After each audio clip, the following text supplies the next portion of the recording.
Terima kasih ya sudah klik video ini. Beberapa hari ini ada DM yang masuk. Nah, kebetulan pertanyaan sama nih Mams.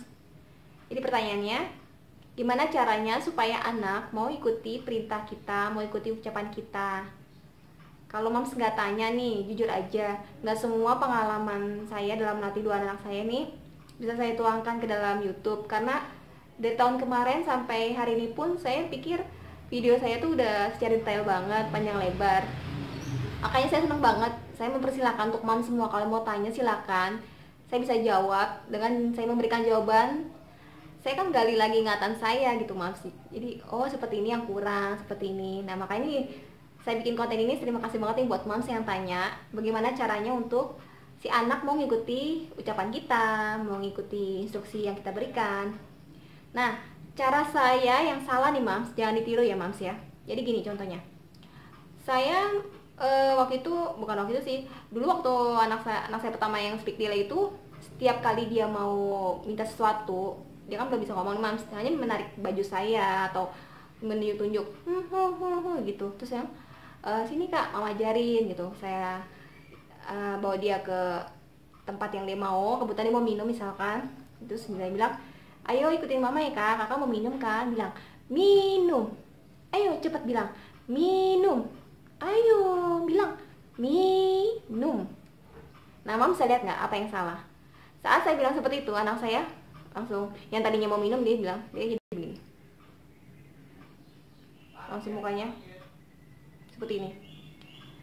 Berulang kali seperti itu saya ajarin dia. Awal-awal saya mikir, oh mungkin anak ini nggak ngerti, anak saya nggak ngerti nih. Jadi saya tinggikan lagi suara saya, kakak kalau mau apa-apa bilang minum, minum. Saya niatnya nggak marahin dia gitu kan, tapi setelah saya evaluasi nih Mams, kenapa anak saya tuh belum ada perubahan, nggak mau ngikutin perintah saya, nggak mau ngikutin kata-kata yang menurut saya nih gampang, bilang minum atau num gitu kan, dia nggak bisa. Nah, cara yang salah adalah saya itu maksakan dia untuk bilang minum secara terburu-buru, meskipun saya bilang minum. Saya memaksa dia Mams, saya bilang, ayo kak bilang minum. Yang saya tahu nih Mams ya, kalau anak balita belum bisa ngomong itu perasaannya sangat sensitif. Jadi kalau misalkan dia bisa melihat raut wajah mamanya atau orang sekitar yang bicara, memaksa dia untuk bicara, dia kan takut lagi, merasa mau ngomong juga ngeliat ekspresi kita, meskipun kita nggak marah, tapi cara kita nadanya tinggi terus memaksa, itu saya jamin anak nggak mau ngomong Mams, nggak mau ikuti perintah kita. Jangan ditiru Mams cara saya. Ada yang benar adalah sampai kelibet. Yang benar nih Mams, yang pertama, supaya anak mau ngikutin semua ucapan kita, yang pertama Mams jangan tergesa-gesa, jangan memaksa, pelan-pelan.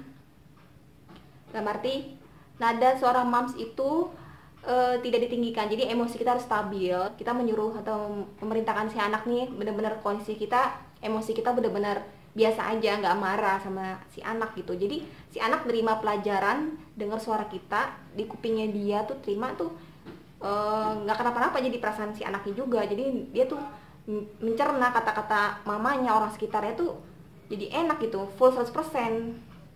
Kalau misalkan seperti saya tadi tuh, biarpun saya nadanya, maksudnya saya nggak marah-marah, tapi nada saya tinggi, tapi terus saya memaksa, ya percuma, anak juga pasti ngedown lagi. Maksudnya dia jadi takut.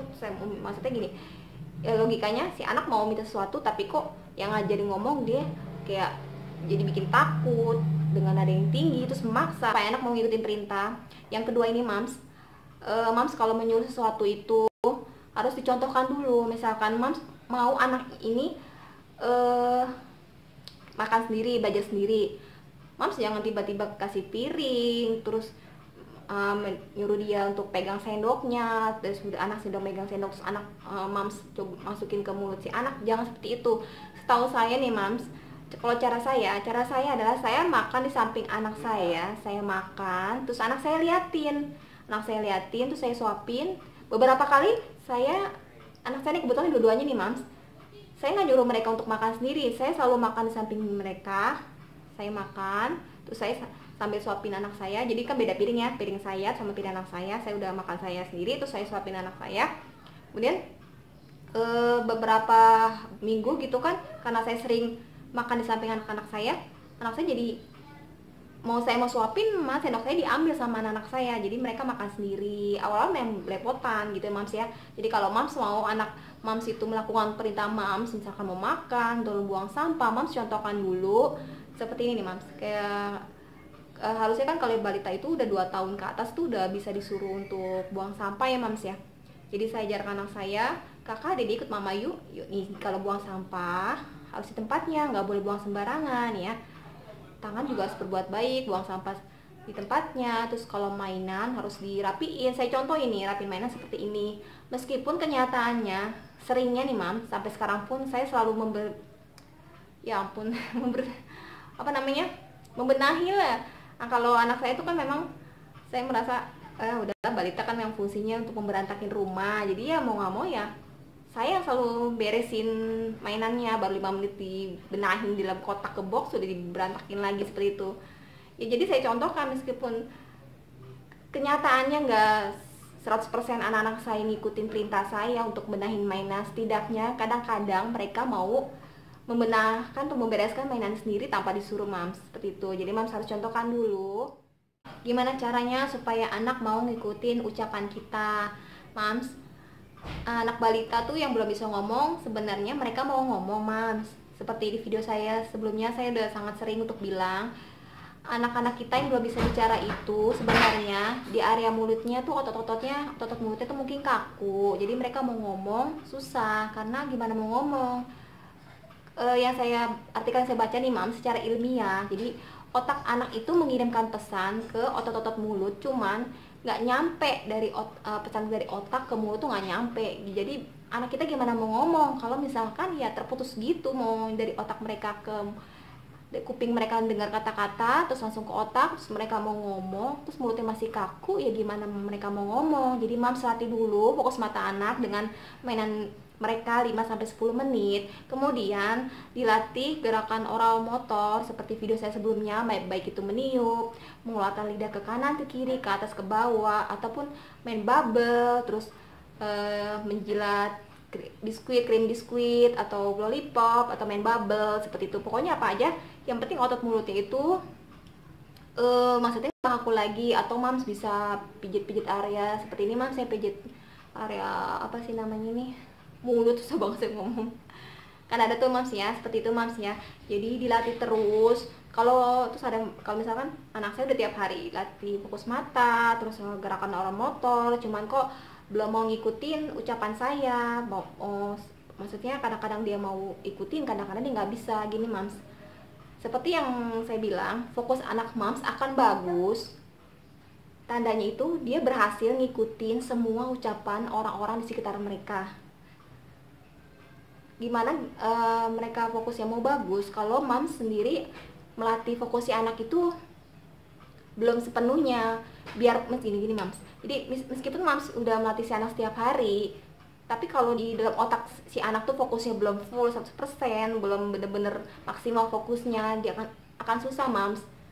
Banyak faktor yang mempengaruhi kenapa anak sampai sekarang belum mau ikutin ucapan kita.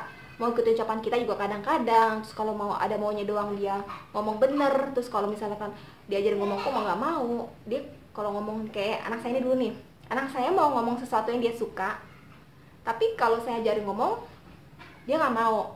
Contohnya gini mas, saya merasa cara saya ngajar anak saya ini yang pertama salah tuh pas anak saya itu main sama tetangga yang seumuran. Pas sama si anak ini yang seumurannya anak saya, mereka tuh ngomongnya bahasa bayi, tata ba gitu. Saya ngeliat anak-anak saya tuh sama temennya kok mau ngomong ya, maksudnya dengan ceria, lepas. Gila sampai rumah saya ajarin, anak saya diem lagi. Saya ngajarin pelan-pelan, emosi saya stabil. Saya bilang, kakak ayo ngomong, bilang mama, ayah. 6 bulan mam, saya ajarin untuk bilang mama, bilang ayah, anak saya nggak mau. Tapi kalau dia mau ngucapin sesuatu kata-kata yang dia suka, dia bisa mam. Gimana caranya untuk si anak mengikuti perintah ya seperti itu mams ya.